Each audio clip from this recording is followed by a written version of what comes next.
Este é o grupo, a gente está procurando o nome para esse grupo aí. Não olhem para o disco que a gente deveria registrar e levar o trabalho mais a sério. Os bailarinos já estão prontos? Os bailarinos aqui, por favor, toda a produção.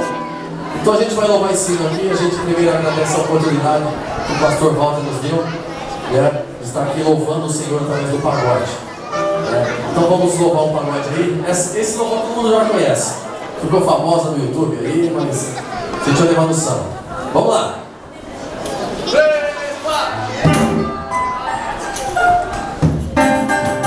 Ligação!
Esse louvor aqui é do Bezerra da Silva, ele se converteu, depois Deus recolheu.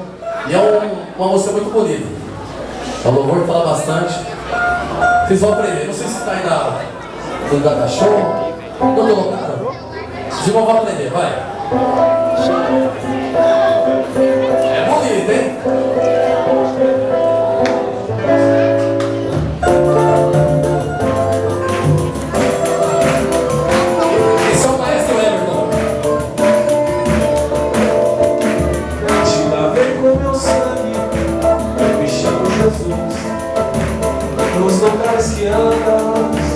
Porque eu sou tua luz.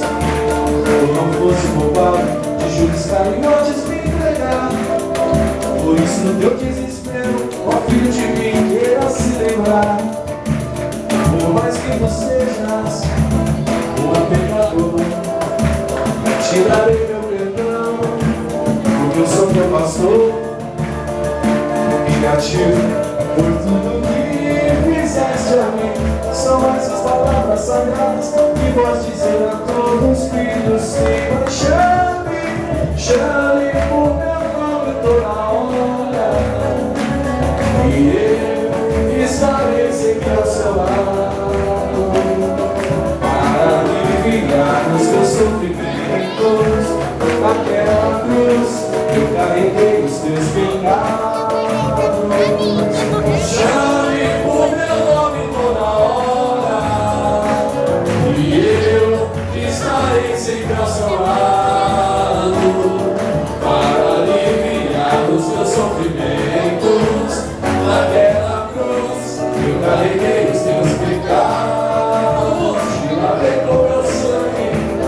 Me chame Jesus, nos lugares que andas, eu que sou tua luz. Tu não foste roubado de juros carinhosos me entregar. Por isso no teu desespero, ó filho de mim, queira se lembrar. Por mais que tu sejas um pecador, tirarei meu perdão, porque eu sou teu pastor. Já serei vingativo por tudo que fizeste a mim. São essas palavras sagradas que vou dizer a todos filhos sem paixão. Chame por meu nome toda hora, e eu estarei sempre ao seu lado para aliviar os seus sofrimentos. Naquela cruz eu carreguei os teus pecados. Chame por meu nome toda hora, e eu estarei sempre ao seu lado para aliviar os teus sofrimentos. Naquela cruz eu te carreguei os teus pecados. Chame, Pai. Chame por meu nome toda hora, eu estarei sempre ao teu lado. Eu estarei sempre ao seu lado para aliviar os teus sofrimentos. Naquela cruz eu carreguei os teus pecados. Chame por meu nome toda hora, e eu estarei sempre ao teu lado para aliviar os teus sofrimentos. Naquela cruz eu carreguei